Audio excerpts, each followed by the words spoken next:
బిడ్డ, ఒక్క నిమిషం ఆగు, నేను చెప్పేది విను.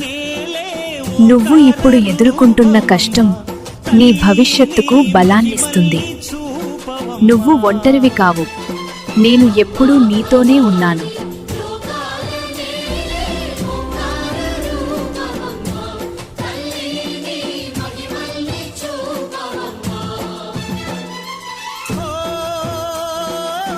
సృష్టికే దీపమా, శక్తికే మూలమా, సింహరథమే నీదమ్మా.